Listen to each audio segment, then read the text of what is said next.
Hi FLC family, happy Sunday and welcome to church. Senang sekali bisa bertemu dengan FLC family hari ini. Terutama bagi Anda yang baru pertama kali beribadah di tempat ini, selamat datang di GBI Forward Living Church. Bersama saya Fanya, inilah FLC Sunday News untuk minggu ini.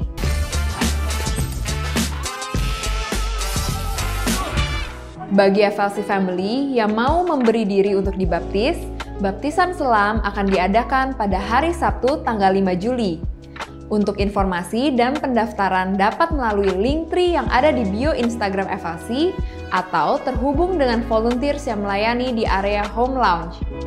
Jika FLC Family membutuhkan dukungan doa, tim FLC Prayer dengan senang hati akan membantu dan mendukung Anda melalui doa.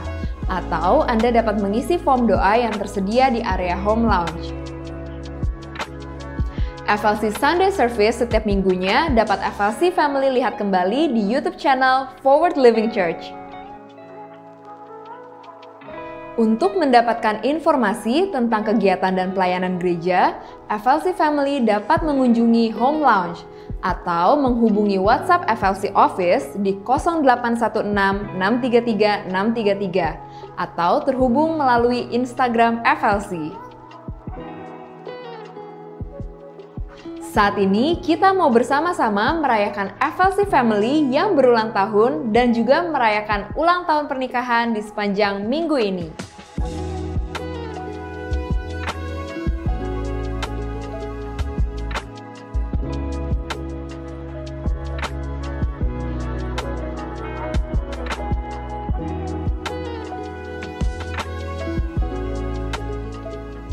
Gembala dan seluruh keluarga FLC mengucapkan turut berempati atas berpulangnya Ibu Lo Kui Kie, mama terkasih dari Ibu Evi dan mertua dari Bapak Samuel. Kiranya Tuhan memberikan kekuatan dan penghiburan untuk keluarga yang ditinggalkan. Mari siapkan hati kita untuk memuji dan menyembah nama Tuhan, serta menerima dan mencatat setiap kebenaran firman Tuhan yang disampaikan hari ini. Happy Sunday and God bless you. Okay. Ready? 1, 2, 3, 4.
Puji nama Tuhan, selamat sore Forward Living Church. Welcome home. Wow, antusiasnya kerasa banget dari depan sini. Luar biasa. Saya percaya hari ini ibadahnya akan luar biasa sekali karena antusiasnya udah kita siapin dari rumah sebelum hadir di tempat ini, amin.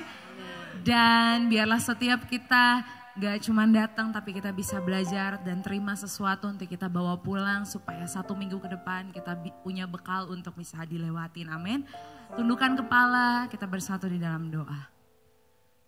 Tuhan Yesus yang baik, bersyukur buat segala kelimpahan yang Tuhan berikan dalam kehidupan kami. Baik maupun buruk, kami percaya itu seturut dengan kehendak-Mu Tuhan.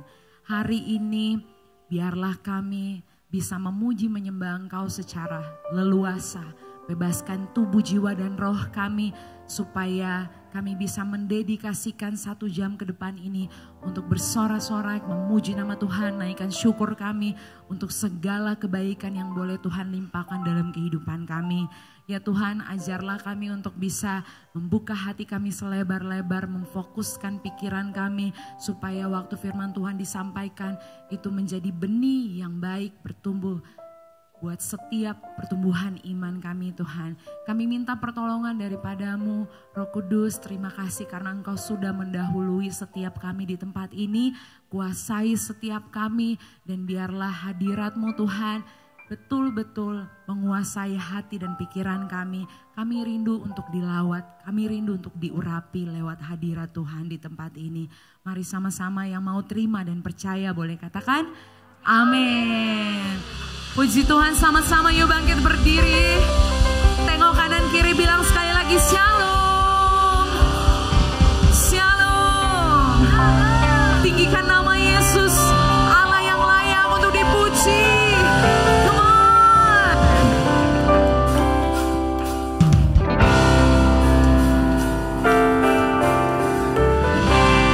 We give you all the glory. We worship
terpuji, yang lebih dahsyat dari segala alam. Sebab Tuhan maha besar dan sangat terpuji, kuasanya dahsyat menghancurkan musuh. Jemaat saja saya mau dengar suaranya. Sebab Tuhan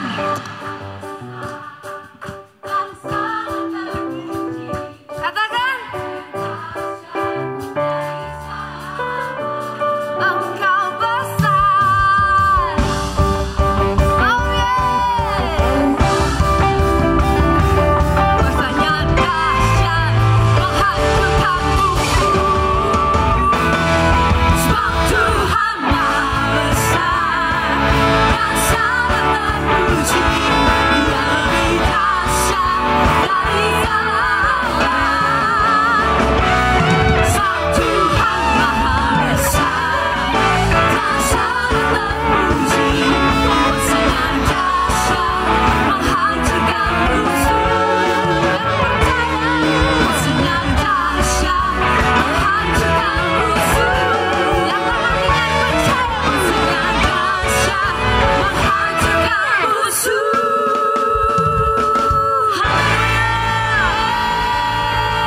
Pujilah nama Tuhan sampai selama-lamanya. Amin. Puji nama Tuhan. Silakan duduk kembali dalam hadirat Tuhan. Dia yang telah mengalahkan setiap musuh dalam diri kita. Dia yang menaklukkan setiap takut, malu, dan dosa kita. Hanya Dia, Yesus Tuhan. Dia pusat penyembahanmu hari ini. Thank you Jesus. Kami bersyukur Tuhan.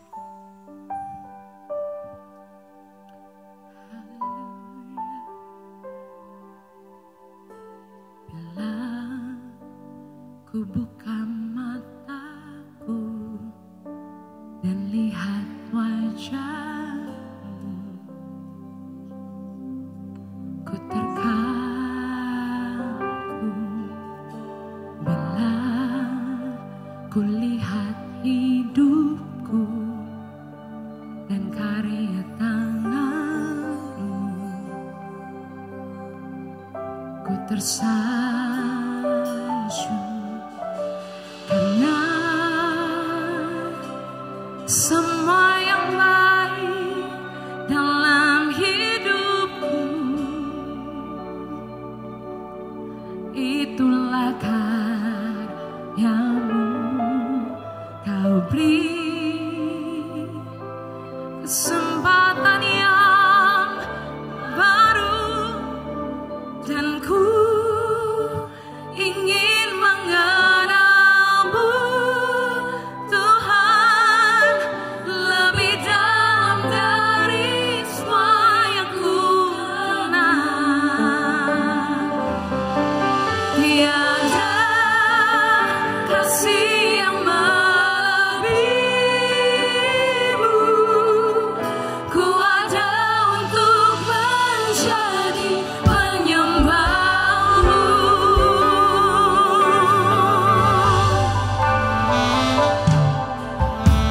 Bila ku buka mataku dan lihat wajah-Mu,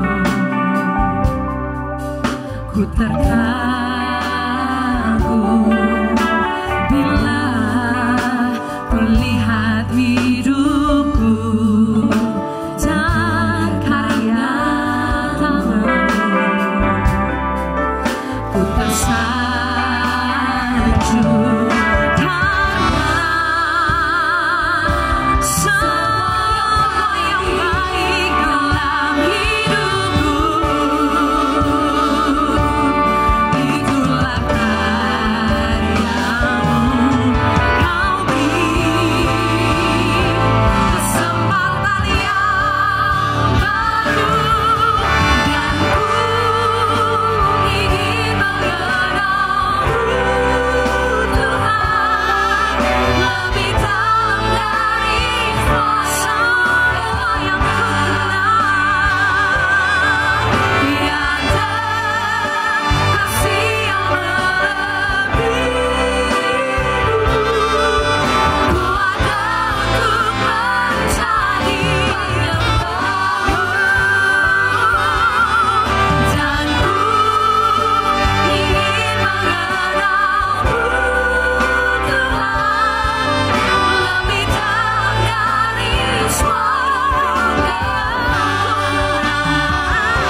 Jadikan pujian ini sebagai doamu di hadapan Tuhan. Yes Tuhan. Tiada kasih yang Jesus.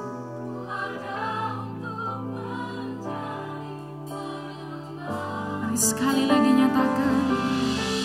Dan ku ingin mengenalmu Tuhan lebih dalam dari semua yang ku kenal.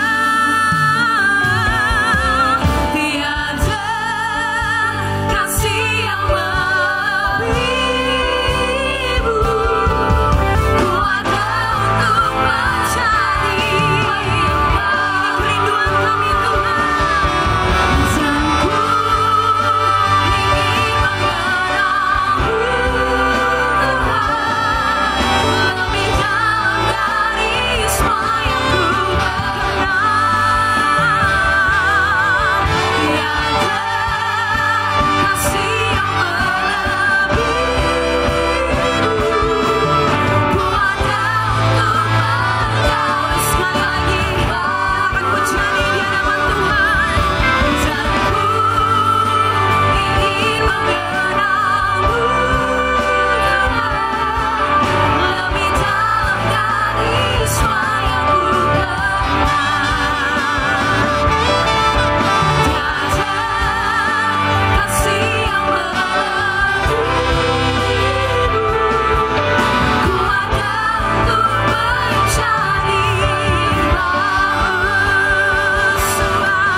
Bersyukur satu hal Tuhan. Kami bersyukur akan pengenalan di dalam Kristus. Kami bersyukur kami mengenal Allah yang memiliki kehidupan kami. Kamu boleh naikkan syukurmu lebih lagi buat Tuhan.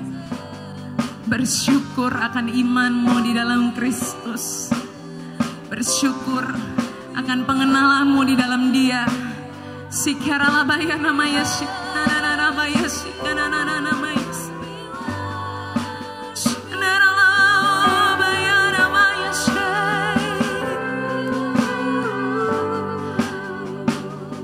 Kami tidak menemukan kasih di tempat lain selain di dalam Engkau Tuhan.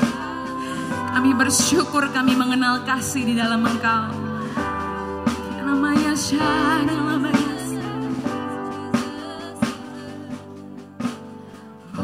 Like the Lord in all the earth,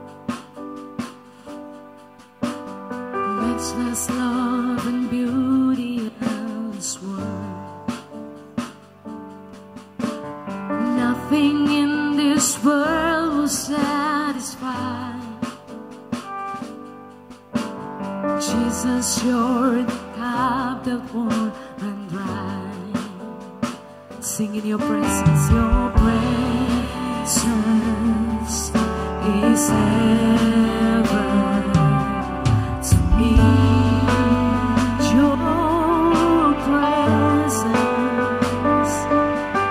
Your presence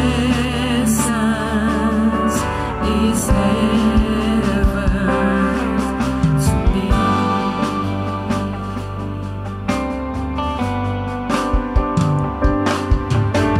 Treasure of my heart and of my soul. In my weakness, you are merciful. Redeemer of my past and present wrongs. You holder of my future days to come. Come on, sing it out. Your presence is heaven. Your presence, Lord. Your presence is heaven to me. Singing your presence. Your presence is heaven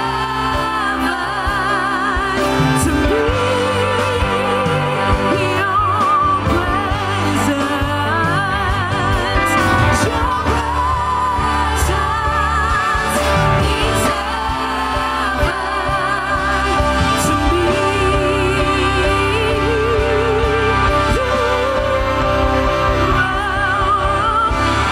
Your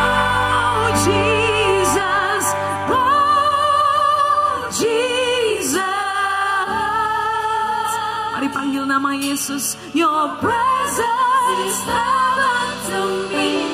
Oh Jesus, oh Jesus, your presence. Sing it, oh Jesus, oh Jesus.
Terima kasih Tuhan untuk kebaikan-Mu di dalam kehidupan kami. Kami mengucap syukur karena Engkau adalah Allah yang luar biasa. Engkau Allah yang besar, penuh kasih karunia dan kemurahan. Bahkan kami dapat katakan bahwa kami ada di tempat di mana kami berada. It's all because of your grace, Lord.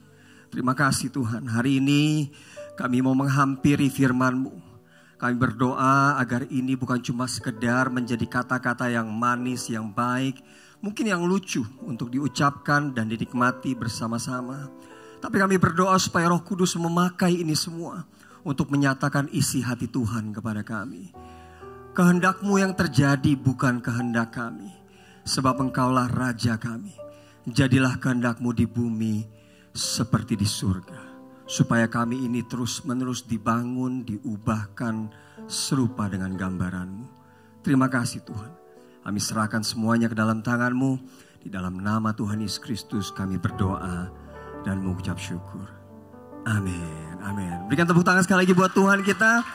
Dan juga teman-teman yang sudah memimpin kita dengan luar biasa. Thank you very much. Saudara boleh duduk kembali. Puji Tuhan. Shalom saudara. Apa kabarnya?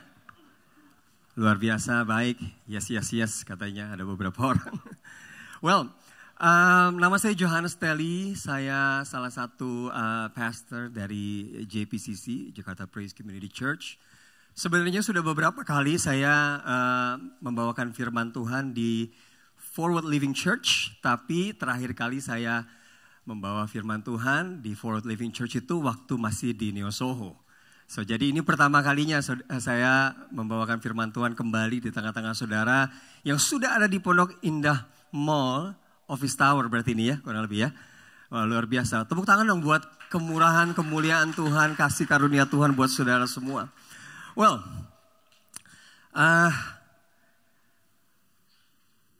saya sudah berkeluarga dengan 2 orang anak, puji Tuhan. 1 laki-laki, 1 perempuan. Katanya nggak kenal maka nggak sayang. Jadi siapa tahu ada di antara saudara yang mungkin baru pertama kali atau baru berjemaat sejak ada di sini di Pondok Indah. Jadi belum pernah ketemu sama saya. Anyway, saya diberikan tema tentang liberating intimacy. Yang saudara sedang bahas di beberapa minggu terakhir ini. Dan setahu saya minggu lalu Pastor Billy Lantang menyampaikan kepada saudara semua di tempat ini tentang tema yang sama. Dan dia berkata bahwa penyertaan Tuhan itu tidak pernah mengecewakan, betul.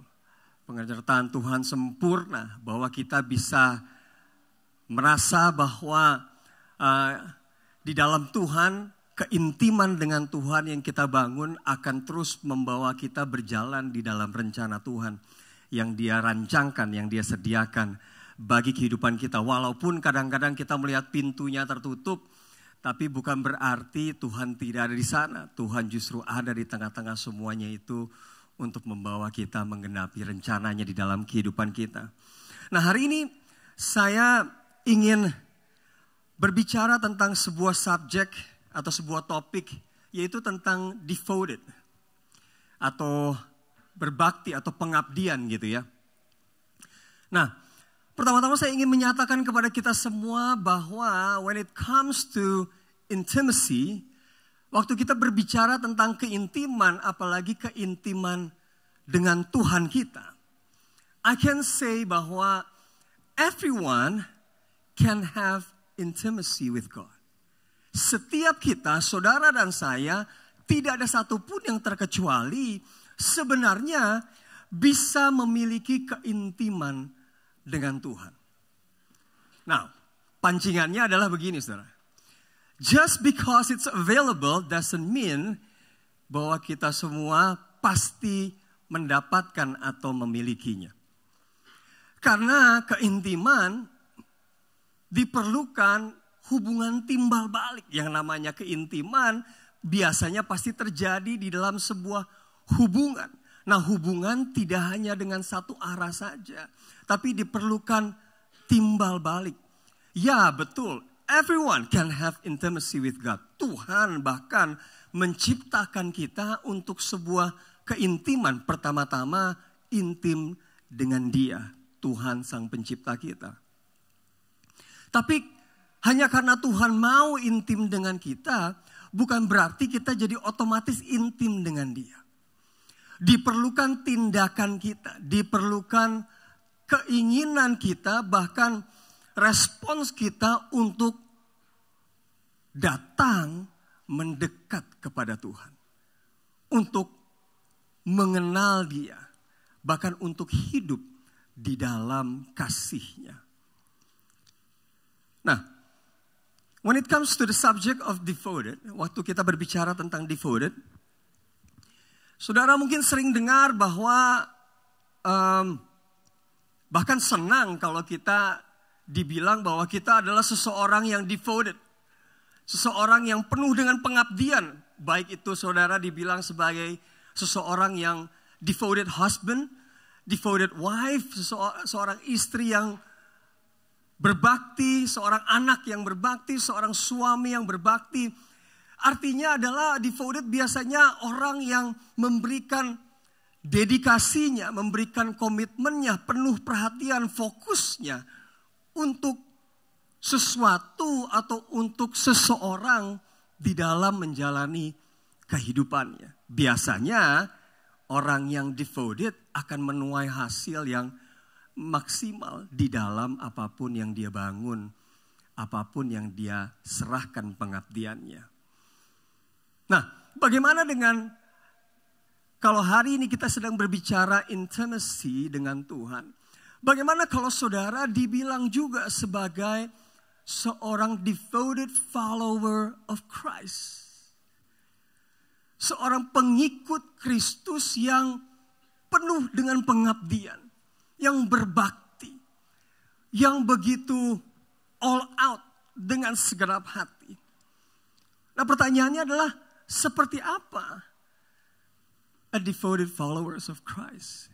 Tuhan Yesus bilang di dalam Yohanes 13, saya nggak taruh di screen ayatnya, Yohanes 13 ayat 34 sampai 35, dia bilang bahwa aku memberikan kepada kamu perintah baru, yaitu hendaklah kamu saling mengasihi sama seperti aku telah mengasihi kamu.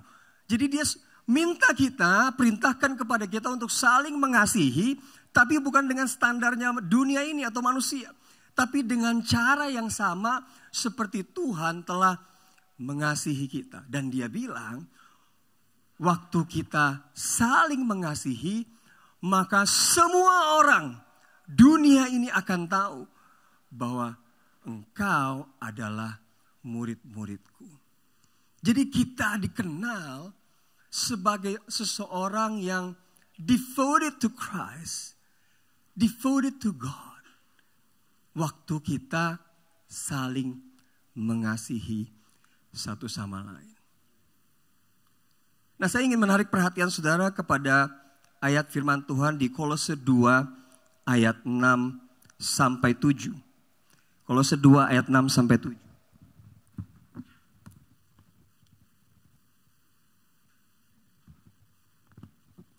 Ayat firman Tuhan ini berkata demikian. Kamu telah menerima Kristus Yesus Tuhan kita. Karena itu hendaklah hidupmu tetap di dalam Dia. Lalu ayat yang ke-7 dikatakan, hendaklah kamu berakar di dalam Dia dan dibangun di atas Dia. Hendaklah kamu bertambah teguh dalam iman sebagaimana telah diajarkan kepadamu. Dan hendaklah hatimu melimpah dengan syukur. Jadi di sini kita bisa belajar bahwa seseorang yang tinggal di dalam Dia, atau kita bisa mengerti bahwa seseorang yang devoted, berbakti, mengabdikan, menyerahkan fokusnya, perhatiannya, bahkan hidupnya kepada Tuhan, tinggal di dalam Tuhan dan Tuhan tinggal di dalam dia, adalah seseorang yang berakar di dalam Dia dan dibangun di atas Dia. Itulah kurang lebih definisi dari devoted. Devoted adalah berakar di dalam Dia dan dibangun di atas Dia. Artinya adalah Tuhanlah yang menjadi dasar dari kehidupan kita. Kita berakar kuat di dalam Tuhan. Dan bahkan kehidupan kita dibangun di atas dasar tersebut. Artinya di dalam kehidupan sehari-hari, apa yang Tuhan bilang jauh lebih penting daripada apa yang dunia ini bilang tentang kita. Dan apa yang harus kita lakukan. Setiap keputusan yang kita ambil, seharusnya firman Tuhan menjadi pertimbangan yang paling utama di dalam kehidupan kita sehari-hari. Yohanes 15 ayat 5 berkata demikian, ayat yang mungkin menjadi ayat pokok di dalam tema Liberating Intimacy ini. Yohanes 15 ayat 5 dikatakan, akulah pokok anggur dan kamulah ranting-rantingnya. Barang siapa tinggal di dalam aku dan aku di dalam dia, ia berbuah banyak. Sebab di luar aku, kamu tidak dapat berbuat apa-apa. Tidak dapat berbuah sama sekali. Tidak dapat menghasilkan apa-apa kalau kita tinggal di luar Tuhan. Karena Tuhan adalah pokok anggur kita. Seperti yang tadi dikatakan, devoted adalah berakar di dalam dia dan dibangun di atas dia. Nah, when it comes to kita berbicara tentang pohon, kedalaman akar sebuah pohon itu menentukan kekuatan, kesehatan, pertumbuhan, dan kemampuan pohon tersebut untuk berbuah. Semakin dalam akar pohonnya, kita tahu pohonnya pasti makin kuat. Gak mudah goyah, walaupun angin sekencang apapun, tidak mudah goyah. Bahkan semakin dalam akar pohon tersebut, semakin banyak nutrisi yang bisa dia dapatkan sehingga menentukan kesehatan dari pohon tersebut. Semakin pohon tersebut sehat, semakin pohon itu bisa bertumbuh sebagaimana semestinya. Sehingga waktu dia bertumbuh, dia bisa menghasilkan buah yang baik untuk dinikmati oleh lingkungan sekitarnya. Tahukah saudara, demikian juga halnya dengan kedalaman hubungan kita. Terutama dengan Tuhan. Bahkan sebenarnya di antara manusia pun sama. Tapi on this particular subject, di dalam konsep atau pembicaraan kita hari ini, kedalaman hubungan kita terutama dengan Tuhan menentukan kekuatan, kesehatan, pertumbuhan, dan kemampuan kita untuk berbuah di dalam kehidupan. Seperti ayat yang tadi kita baca. Kedalaman hubungan kita, kondisi kita untuk selalu terhubung dengan Tuhan, sang pokok anggur tersebut. Kalau kita menempel terus, terhubung terus dengan sumbernya, maka itu akan menentukan kekuatan rohani khususnya yang kita miliki. Dan kita sama-sama tahu sebagai manusia, kita hidup dari dalam keluar, from the inside out. Makanya Amsal berkata, sebagaimana manusia berpikir, demikianlah ia. Itu sebabnya ketika kita menempel dengan sumber dari kehidupan, itu akan menentukan kekuatan dari kehidupan kita. Bahkan kesehatan dari kehidupan kita, dan akan menentukan pertumbuhan kita menjadi dewasa di dalam Kristus dan menghasilkan buah di dalam kehidupan ini. Tapi mari coba kita bahas satu persatu. Waktu kita berbicara tentang kedalaman suatu hubungan.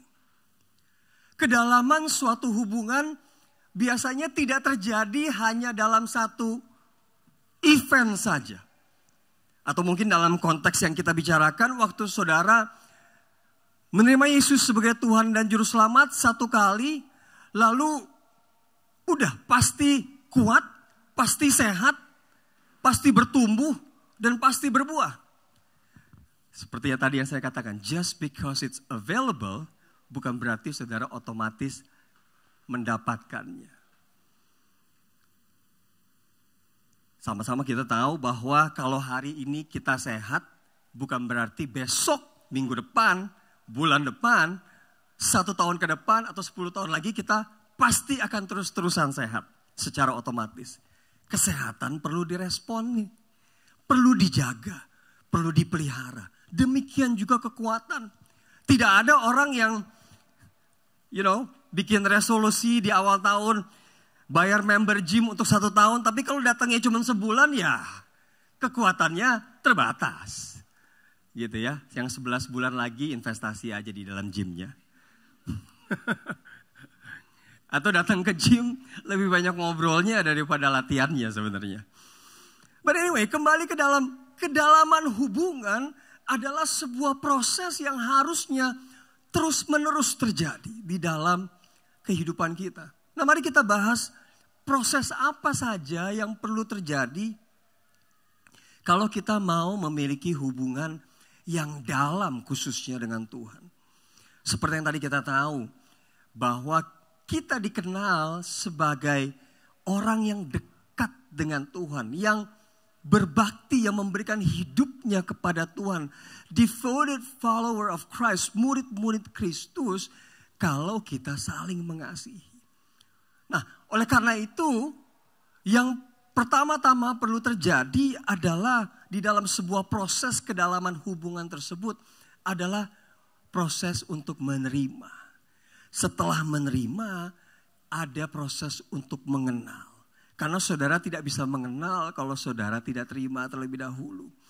Setelah saudara mengenal, saudara baru akan memberi atau menghidupi apa yang saudara terima dan kenal. Nah, mari kita bahas satu persatu karena kita tidak bisa memberi apa yang tidak pernah kita terima atau miliki sebelumnya. Makanya semuanya dimulai dari proses untuk mengenal terlebih dahulu. Apa sih yang perlu kita kenal? Mari kita lihat di dalam Yohanes 3 ayat 16. So hari ini kita akan banyak belajar dari firman Tuhan. Saya berdoa supaya ini justru menjadikan bekal buat saudara. Bagaimana saudara bisa meraih keintiman dengan Tuhan. Yohanes 3 ayat 16. Ayat yang begitu terkenal. Apalagi kalau pada saat Natal dan sejenisnya. Dikatakan demikian. Karena begitu besar kasih Allah akan dunia ini. Sehingga ia telah mengaruniakan anaknya, memberikan anaknya yang tunggal. Supaya setiap orang yang percaya kepadanya tidak binasa. Melainkan beroleh hidup yang kekal. Proses yang pertama dan menurut saya bahkan yang paling penting yang perlu kita lakukan adalah proses untuk kita menerima kasih Allah yang sejati. Karena seperti tadi dikatakan sebelumnya, kita tidak bisa menghidupi atau memberikan hidup ini kepada sesuatu yang kita tidak pernah terima sebelumnya. Proses ini sangat penting, saudara. Proses menerima kasih Allah yang sejati, kedengarannya sederhana, tapi sederhana bukan berarti tidak penting. Bahkan ini sangat penting karena sadar atau tidak sadar, banyak dari kita sebagai manusia seringkali sadar atau nggak sadar sulit untuk menerima kasih Allah yang sejati. Contohnya adalah kita bisa punya alasan tidak mau datang ke gereja karena kita pikir kita belum kudus. Gitu ya. Kita pikir bahwa kita, saya masih suka begini, masih suka begitu. Justru itu kenapa saudara perlu ke gereja. Karena kalau saudara sudah kudus, saudara udah gak perlu ke gereja lagi. Mungkin saudara sudah ada di surga bersama-sama dengan Tuhan. Gitu ya. Itu sebabnya justru kita perlu ke gereja. Tapi sebagai manusia gampang sekali apalagi dengan kondisi kehidupan dunia di sekitar kita. Gampang sekali untuk kita berpikir bahwa kalau saya berdosa saya harus berbuat baik dulu supaya dosa saya bisa dibayar dengan perbuatan baik saya. Seakan-akan harus ada kalkulator antara dosa dengan perbuatan baik. Kalau kita banyak berbuat baik berarti kita boleh berdosa lagi besok-besok. Apakah begitu? Lalu kalau kita merasa sudah kebanyakan dosanya, oke, harus diimbangi dengan perbuatan baik. Apakah masuk surga atau enggak ditentukan dengan perbuatan kita? No, it's not that. Tapi sadar atau tidak sadar, seringkali kita terjebak di dalam pemikiran seperti itu. Atau mungkin kita bisa kenal dengan istilah performance trap. Jebakan di mana kita harus perform sebagai orang Kristen. Kalau enggak baca Alkitab sekian banyak, kalau enggak doa berapa jam, kalau enggak ke gereja udah beberapa kali, maka rapor kita merah di hadapan Tuhan. No, it's not like that. Roma 3 ayat 23 sampai 24. Dikatakan begini, saudara. Karena siapa? Semua orang. Bukan cuma saudara yang di sana, termasuk yang berdiri di sini, termasuk dimanapun orang berada di seluruh dunia ini, semua orang telah berbuat dosa dan apa saudara? Telah kehilangan kemuliaan Allah. Jadi waktu berbicara tentang butuh Tuhan, semua butuh Tuhan. Gak ada yang enggak. Yang sudah ke gereja maupun yang belum ke gereja, semua butuh Tuhan. Semua orang telah berdosa dan telah kehilangan kemuliaan Allah. Dan oleh kasih karunia telah dibenarkan dengan cuma-cuma karena penebusan dalam Kristus Yesus. Bahkan waktu saudara baca ini pun, mungkin sebagian kita ada yang berpikir, masa sih cuma-cuma? Tapi saya dosanya udah banyak banget loh. Aduh, lebih banyak daripada gunung mungkin. Saya ingat banget waktu saya bertobat, terima Yesus sebagai Tuhan dan Juru Selamat. Saya kebetulan waktu itu ada di sebuah gereja yang 2 lantai gitu ya istilahnya. Saya pertama duduk di balkon waktu itu. Lalu saya merasa bahwa waktu saya dipanggil turun untuk didoakan menerima Yesus gitu ya sebagai Tuhan dan Juru Selamat. Saya kayak bawa beban berat banget gitu loh. Kayak bawa beban yang isinya dosa begitu banyak yang saya gak bisa sebutkan satu persatu. Mungkin beberapa dari antara kita berpikir seperti hal yang sama. Kita udah begitu banyak dosa, masa sih Tuhan tebus saya dengan cuma-cuma. Bukannya harusnya ada persyaratannya ya, saya harus begini dulu, harus begini dulu, harus begini dulu. Tapi enggak, saudara. Makanya tadi dikatakan, karena begitu besar kasih Allah kepada dunia ini. Bukan karena Yohanes baik banget, maka Yesus datang. No, justru karena Yohanes bejat banget, makanya Yesus datang. Gitu loh. Justru karena Budi salah banget, makanya Yesus datang. Justru karena Wati salah banget. Tahu kan dari generasi mana ya? Budi, Wati, Iwan gitu ya. Sekarang di pelajaran bahasa Indonesia udah gak ada lagi nama-nama itu kayaknya. Bahkan kalau lagi child dedication di gereja, kayaknya yang muncul namanya udah gak ada. Budi, Iwan, Wati. Namanya bisa susah-susah sampai baca aja kayaknya. Kayak perlu berdoa dulu mau baca gitu. Saudara. But anyway, tapi karena begitu besar kasih Allah kepada dunia ini. Karena dunia ini membutuhkan kasih Allah dan pengampunan dosa. Makanya Yesus datang. Dan dia menebus kita melalui pengorbanannya di atas kayu salib. Sehingga dia bilang apa? Kalau saudara bayar persepuluhan, bayar persembahan, saudara akan diselamatkan. Enggak kan? Dia cuma bilang barang siapa yang percaya kepadanya tidak akan binasa, tapi beroleh hidup yang kekal. Bukan berarti memberikan persembahan dan bayar persepuluhan nggak boleh, tapi itu harusnya adalah ungkapan syukur kita, ketaatan kita, ungkapan kasih kita untuk memuliakan Tuhan lewat harta kita. Efesus 2 ayat 8 sampai 9. Kalau yang tadi kurang, yang ini lebih nampol, saudara. Dikatakan begini, Paulus juga yang tulis. Kali ini dia tulis kepada jemaat di Efesus dan juga untuk kita semua. Untuk kita semua pelajari maksudnya. Dia tulisnya kepada jemaat di Efesus. Efesus 2 ayat 8 sampai 9 dikatakan, sebab karena kasih karunia kamu diselamatkan oleh iman. Gak ada yang bisa beli keselamatan, saudara. Kamu diselamatkan oleh iman, apa katanya? Itu bukan hasil usahamu. Tidak ada satupun perbuatan kita, bahkan perbuatan baik kita yang bisa membuat kita diselamatkan. Gak ada, saudara. Bahkan di dalam salah satu nubuatan Nabi besar dikatakan perbuatan baik kita itu seperti kain kotor di hadapan Tuhan. Gak ada artinya, saudara. Istilahnya. Kalau usaha yang kita berikan untuk membenarkan diri sendiri itu gak ada artinya di hadapan Tuhan. Karena kita semua diselamatkan oleh iman dan bukan hasil usaha kita sendiri. Tetapi pemberian Allah. Seberapa hebat pun manusia di dunia ini, tetap saja dia diselamatkan karena pemberian Allah. Makanya kita perlu menerima dulu. Kalau kita tidak menerima, kita gak bisa memberikan apa yang kita gak pernah terima. Itu bukan hasil pekerjaanmu. Jangan ada orang yang memegahkan diri. So proses yang pertama adalah menerima kasih Allah itu. Menerima bahwa kita ini memang berdosa dan telah kehilangan kemuliaan Allah.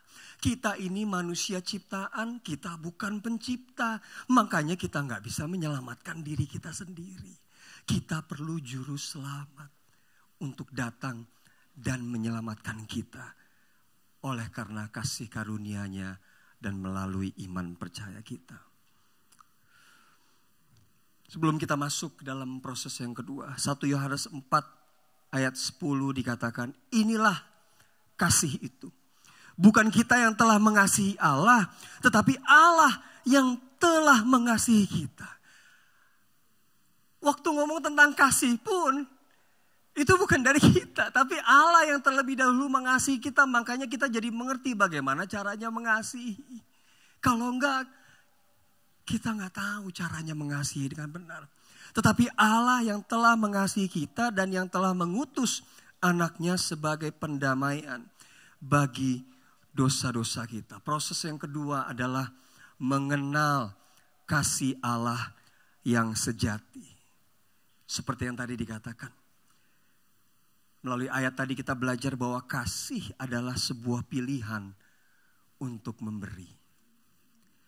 True love is a choice to give or to live beyond ourselves. Kasih yang sejati bukan romantisme yang kita pikirkan. Tapi kasih yang sejati justru biasanya ditunjukkan lewat pengorbanan. Mengorbankan diri kita untuk memberi, bahkan untuk hidup melebihi diri kita sendiri. Seperti yang dicontohkan oleh Tuhan kepada kita. Makanya kita perlu mengenal, bahkan mengalami kasih tersebut. Karena mengenal tidak sama dengan mengetahui saja, saudara. Saya mengetahui pribadi yang namanya Michael Jordan. Saya dulu penggemar Michael Jordan, sampai sekarang juga masih, cuman dia udah gak main lagi. Michael Jordan bukan pemain pingpong, saudara, tapi pemain basket. Just in case ada yang generasinya sudah lewat. Michael Jordan pernah juara back-to-back triplet, saudara. 3 kali juara, lalu dia pensiun, balik lagi juara lagi 3 kali bersama dengan Chicago Bulls di NBA. Michael Jordan terpilih sebagai MVP bahkan di sepanjang karirnya 8 kali, lalu dia juga MVP juga di NBA Finals, MVP juga di All Stars dan seterusnya. Saya tahu begitu banyak tentang Michael Jordan, tapi saya tidak mengenal Michael Jordan. Dan sudah pasti Michael Jordan tidak mengenal saya. Demikian juga dengan Cristiano Ronaldo, saudara, yang baru saja memimpin Portugal juara Nations League. Saya tahu begitu banyak hal tentang dia karena saya penggemar Manchester United yang tahun ini tidak perlu kita bicarakan prestasinya. Tapi kan katanya the best is yet to come gitu ya. Saya tahu begitu banyak tentang Cristiano Ronaldo. Tapi sudah pasti Cristiano Ronaldo tidak tahu tentang saya. Dan bahkan tidak mengenal saya. Karena mengenal berbeda dengan mengetahui. Itu sebabnya 1 Yohanes 4 ayat 16 dikatakan demikian. Kita telah mengenal dan telah percaya akan kasih Allah kepada kita. Pengenalan berbeda dengan pengetahuan. Kita telah mengenal dan telah percaya akan kasih Allah kepada kita. Allah adalah kasih. Dia Allah bukan cuma mengasihi, tapi Allah adalah definisi dari kasih itu sendiri. Makanya kita sulit atau tidak tahu cara mengasihi sampai kita benar-benar tinggal di dalam Dia dan Dia tinggal di dalam kita. Kita jadi mengerti apa artinya kasih yang sejati. Apa artinya mengasihi. Allah adalah kasih dan barang siapa berada di dalam kasih, ia tetap berada di dalam Allah dan Allah di dalam dia. Mengetahui berbeda dengan mengenal karena pengenalan mendatangkan kepercayaan. Kalau kita cuma sekadar mengetahui saja, itu cuma jadi teori saja, saudara. Kita belum mengalami pengetahuan kita. Tapi kalau kita mengenal, kita bisa mengalami pribadi yang kita kenal. Ketika kita mengalami pribadi yang kita kenal, pengenalan tersebut semakin kita kenal, semakin kita percaya. Makanya pengenalan mendatangkan kepercayaan di dalam hubungan yang kita bangun. Dan kepercayaan mendatangkan keintiman. Saudara gak mungkin bisa intim dengan pribadi yang saudara tidak percaya, betul? Makanya saudara jangan sampai menikah dengan orang yang saudara tidak percaya. Jangankan menikah, saudara aja pasti gak mau kerja bersama dengan orang yang tidak saudara percaya. Pekerjaan masih bisa diganti, pernikahan gak bisa diganti, saudara. Salah kerja masih bisa ganti kerjaan. Salah nikah repot, saudara. Gitu ya. Makanya mengenal dulu. Pengenalan mendatangkan kepercayaan. Kepercayaanlah yang akhirnya akan mendatangkan keintiman. Dan keintiman melahirkan perubahan hidup. Ketika kita intim dengan pribadi yang kita bangun hubungannya dengan dalam, maka pengenalan dan keintiman dengan pribadi tersebut akan mengubah kehidupan kita. Kita semakin mengenal apa yang dia suka. Dan kita juga semakin menjauhi apa yang dia tidak suka. Kita semakin hidup serupa dengan dia. Makanya jangankan dengan Tuhan. Dengan suami istri saja kalau kita sudah hidup lama bersama-sama, dekat, intim. Biasanya pernah gak dengar orang bilang, kok kamu makin mirip sih sama istri kamu? Gitu ya. Kok kamu makin mirip sama suami kamu? Mungkin miripnya cuma sekelebat gitu doang gitu ya. Tapi enggak, maksudnya adalah tindak tanduk kita, perilaku, cara ngomong kita, cara jalan kita. Jadi makin mirip satu dengan yang lain. Karena ada keintiman yang terjadi. Ada kepercayaan yang dibangun. Nilai dia menjadi nilai saya juga. Nah bayangkan kalau itu terjadi di antara manusia, apalagi di antara manusia dengan Tuhan. Bayangkan kita jadi mengerti apa yang ada di dalam hati Tuhan. Menyukai apa yang dia suka. Dan tidak menyukai apa yang Tuhan tidak sukai. Makanya ada salah satu lagu yang berkata gitu ya. Break my heart for what breaks yours. Everything I am for your kingdom come. Hancurkan hati saya untuk apa yang menghancurkan hatimu Tuhan. Karena segala sesuatu tentang saya adalah tentang kerajaanmu yang akan datang di dalam dunia ini. Pengenalan mendatangkan kepercayaan. Kepercayaan mendatangkan keintiman. Keintiman melahirkan perubahan hidup. Mana mungkin kita berubah untuk pribadi atau sesuatu yang tidak kita kenal. Tidak kita percaya. Bahkan kita tidak dekat dengannya. Tapi begitu kita mengenal dia, percaya kepada dia, intim dengannya, maka tidak dapat dielakkan. Perubahan hidup terjadi di dalam kehidupan kita. Seperti apa yang disampaikan oleh Rasul Paulus. Paulus pun mengalami perubahan hidup ketika dia bertemu, mengenal, menyerahkan hidupnya, percaya intim dengan Yesus. Paulus bilang di dalam Filipi 3 ayat 7 sampai 9. Dia katakan begini, tetapi apa yang dahulu merupakan keuntungan bagiku, sekarang ku anggap rugi karena Kristus. Kalau saudara nggak tahu, Paulus dulu adalah seorang ahli Taurat juga. Paulus adalah seorang ahli Taurat yang juga pembunuh dari pengikut Kristus. Karena dia merasa bahwa dirinya lebih benar daripada Kristus mungkin. Tapi dia anggap itu semua sebagai sampah. Dia bilang setelah dia mengenal siapa Kristus. Ayat 8 dikatakan, malahan segala sesuatu ku anggap rugi karena pengenalan akan Kristus Yesus Tuhanku lebih mulia daripada semuanya. Oleh karena dialah aku telah melepaskan semuanya itu dan menganggapnya sampah, supaya aku memperoleh Kristus dan berada dalam Dia, bukan dengan kebenaranku sendiri karena mentaati hukum Taurat, melainkan dengan kebenaran karena kepercayaan kepada Kristus, yaitu kebenaran yang Allah anugerahkan berdasarkan kepercayaan atau iman percaya kita. Paulus mengaku bahwa bukan karena kebenaranku sendiri, tapi kebenaran karena Kristus. Kebenaran yang dia dapat karena dibenarkan oleh pengorbanan Kristus di atas kayu salib. Ayat 13 sampai 14 dia lanjutkan, dia bilang begini. Saudara-saudara, aku sendiri tidak menganggap bahwa aku telah menangkapnya. Tetapi ini yang kulakukan. Aku, apa dia bilang? Melupakan apa yang telah di belakangku. Look, every one of us has a past. Tapi jangan sampai kita tertinggal atau terjebak di dalam masa lalu kita. Mari pilih, putuskan hari ini untuk tinggalkan masa lalu kita. Kita bisa belajar dari masa lalu, tapi jangan sampai kita tinggal di masa lalu. Aku melupakan apa yang telah di belakangku dan mengarahkan diri kepada apa yang di hadapanku.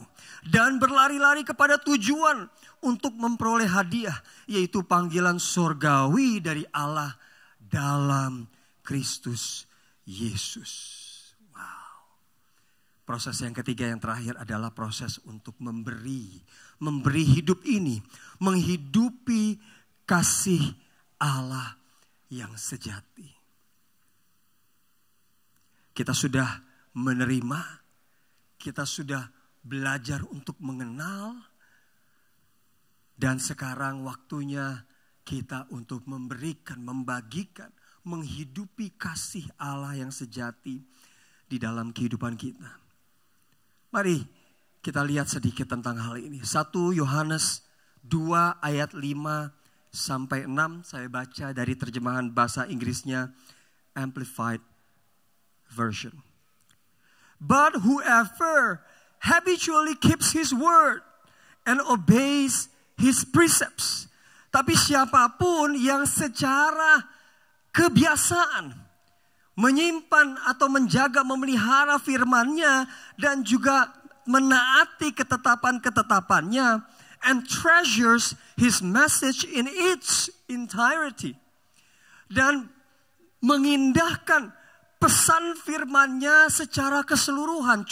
Artinya gini saudara, tidak cuma copot satu ayat yang kita suka dan tidak mau baca yang kita nggak suka. Kurang lebih begitu. Artinya kita mau study the word. By the way, ngomong soal study the word.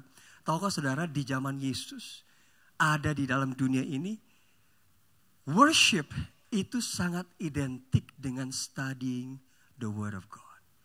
Bukan cuma tentang nyanyi, bukan cuma tentang main musik dan seterusnya. Bahkan orang-orang Yahudi pada saat itu mengerti bahwa bentuk penyembahan tertinggi mereka adalah waktu mereka study the word.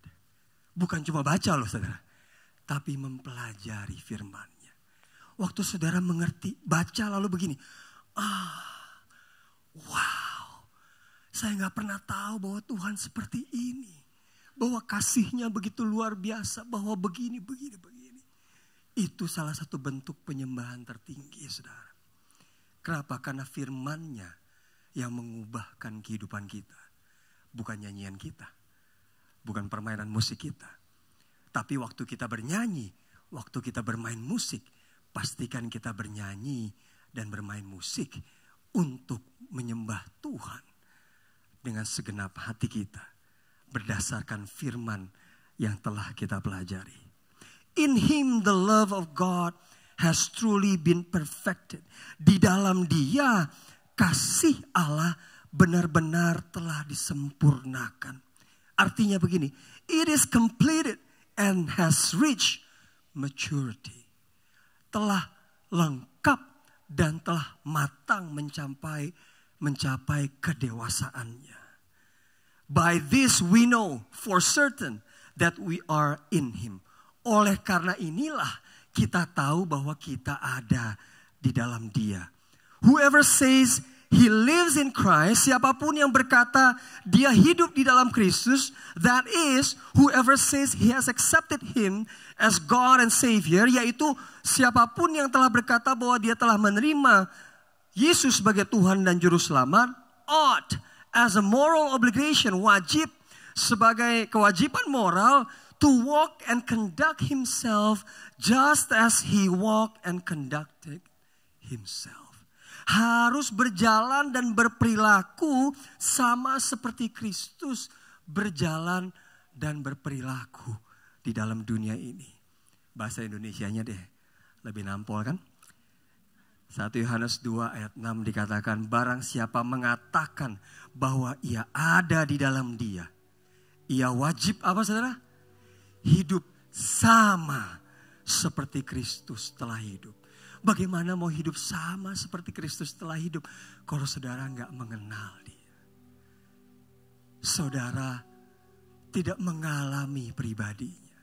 Sulit untuk kita hidup seperti Dia. Bahkan mungkin saudara hidup seperti yang saudara tidak kenal. Nggak mungkin. Saudara hanya bisa hidup seperti Kristus kalau saudara mengenal dan mengalami pribadi Tuhan. Mengalami kasih Tuhan yang sejati. Sehingga kemanapun saudara pergi, orang bisa lihat bahwa ini nih murid-murid Kristus. Devoted follower of Christ. Yohanes 15 penutup saudara, ayat 7-8, yang tidur boleh bangun. Just kidding. Ayat 7-8 dikatakan, jikalau kamu tinggal di dalam aku dan firmanku tinggal di dalam kamu, mintalah apa saja yang kamu kehendaki dan kamu akan menerimanya. Jangan dipotong ya ayatnya saudara. Jangan bacanya dari mintalah apa saja yang kamu kehendaki dan kamu akan menerimanya. Tapi yang pertama lebih penting, itu sebab akibat soalnya. Kalau saudara tinggal di dalam Dia dan Dia tinggal di dalam saudara, maka saudara minta apa saja, saudara akan menerimanya. Kenapa? Karena waktu saudara tinggal di dalam Dia dan Dia tinggal di dalam saudara, yang saudara minta biasanya yang sesuai dengan hatinya Dia. Makanya saudara pasti menerimanya. Waktu saudara minta, Tuhan Yesus bilang gini, yap, saya setuju, I'm gonna give it to you. Tapi kalau saudara nggak tinggal di dalam Dia, saudara nggak kenal Dia, yang saudara minta macam-macam, saudara, Tuhan bilang nggak setuju. Tapi kalau saudara tinggal dalam Dia, melekat dengan hatinya, tahu apa yang Dia suka dan apa yang Dia nggak suka. Bayangin kalau anak saudara minta sama saudara, tapi anak saudara nggak pernah dekat sama saudara. Dia bisa minta apa aja yang saudara nggak suka sebenarnya. Tapi kalau anak saudara begitu dekat dengan saudara, nggak mungkin anak saudara minta sesuatu yang akan menyakiti hati saudara. Apalagi Tuhan. Dia pasti akan memberikannya. Karena Dia begitu mengasihi kita. Ayat 8. Dalam hal inilah Bapakku dipermuliakan. Yaitu jikalau kamu berbuah banyak. Berbuah banyak tuh bukan cuma sukses saudara. Setiap kali kita temukan kata buah, berbuah di dalam Alkitab, biasanya itu berarti begini. Menghasilkan buah Roh Kudus di dalam kehidupan saudara. Saudara jadi dikenal dengan kasih saudara, sukacita saudara, kebaikan hati saudara, kelemah lembutan saudara, penguasaan diri saudara, kesabaran saudara. Saudara dikenal dengan itu semua. Berbuah banyak sehingga saudara, kehidupan saudara dinikmati oleh banyak orang. Karena tidak ada hukum yang menentang semuanya itu. Karena semuanya itu mencerminkan pribadi dan karakter Allah. Dan dengan demikian kamu adalah murid-muridku. devoted follower of Christ. Amin, saudara. Let me pray for you. Tuhan, aku berdoa untuk setiap jemaat-Mu di tempat ini. Setiap kami. Hari ini kami belajar bagaimana atau apa yang Kau inginkan untuk kami hidupi sebagai pengikut-Mu yang sejati. Sebagai devoted follower of Christ. Sebagai murid-murid Kristus. Kau bukan cuma ingin kami datang hari Minggu ke gereja dan melakukan segala ritual agamawi. Tapi Engkau ingin kami menerima kasih-Mu. Mengenal kasih-Mu, pribadi-Mu.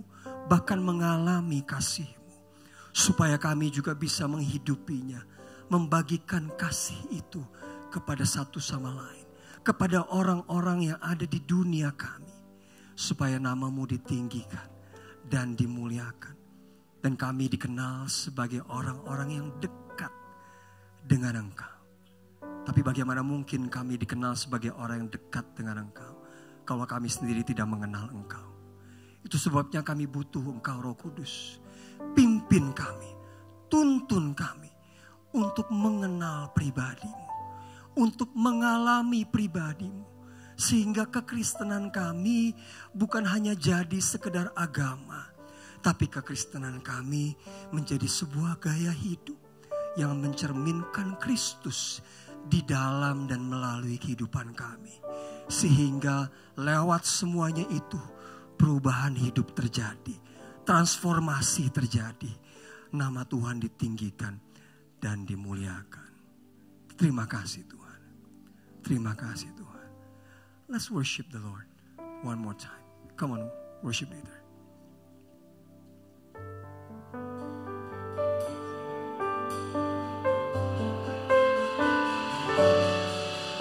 Dan ku ingin mengenal-Mu Tuhan, lebih dalam dari semua yang ku kenal. Tiada kasih yang melebihi-Mu, ku ada untuk menjadi penyembah. Mari sekali lagi nyatakan. Dan ku ingin mengenal-Mu Tuhan, lebih dalam dari semua yang ku kenal. Tiada kasih yang melebihi-Mu, ku ada untuk menjadi ku ada untuk menjadi penyembah kami ada. Ku ada untuk menjadi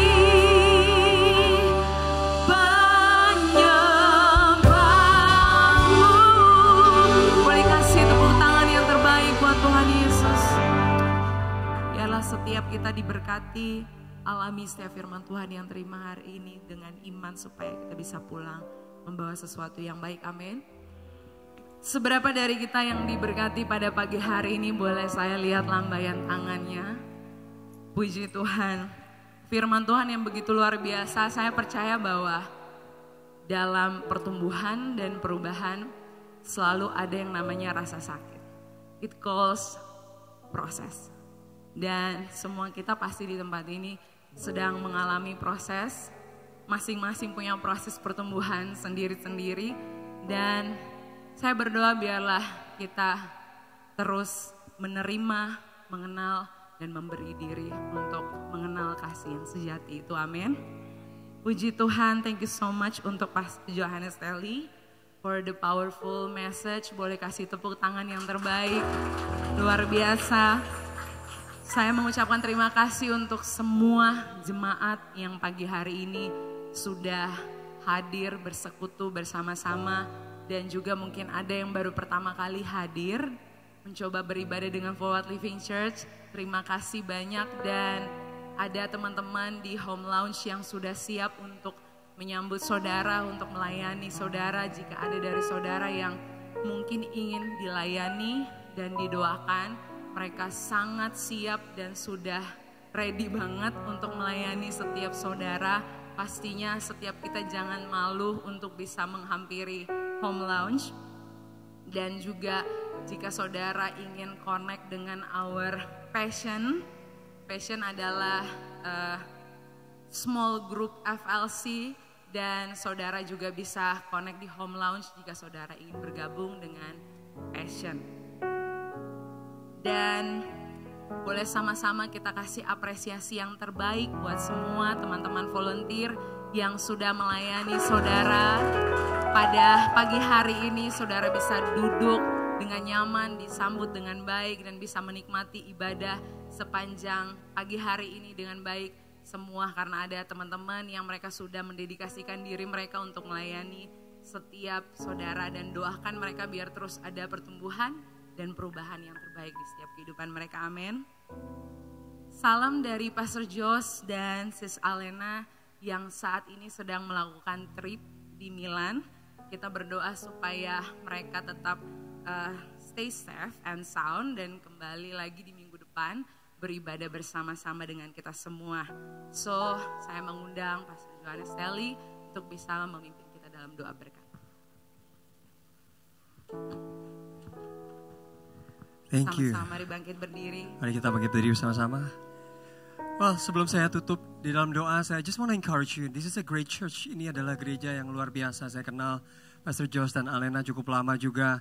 Jadi bagi saudara yang mungkin baru pertama kali atau mungkin saudara sudah hadir di gereja ini cukup lama tapi belum bergabung di dalam sebuah komsel atau di sini dikenal dengan nama Passion, saya ingin encourage saudara untuk tergabung di dalamnya. Karena di dalamnya saudara bisa berkomunitas dan bisa saling menguatkan satu sama lain. Kita semua gak diciptakan untuk hidup sendiri, tapi kita semua diciptakan untuk saling menguatkan satu sama lain, berkomunitas. Bahkan lewat hubungan kita, lewat komunitas kita, nama Kristus, nama Tuhan bisa dinyatakan. Dan kita bisa bertumbuh dari hubungan kita satu sama lain, menyatakan kasih Tuhan kepada satu sama lain. Kita gak mungkin bisa mengasihi kalau hidup sendirian, saudara. Kita cuma bisa mengasihi kalau kita hidup bersama-sama.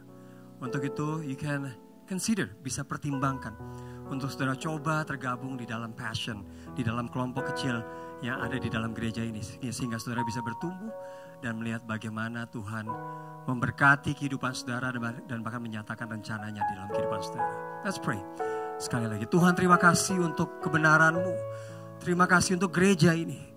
Terima kasih untuk Pastor Josh dan Alena yang sudah memberikan diri mereka untuk memimpin gereja ini, menggembalakan gereja ini dengan segenap hati mereka.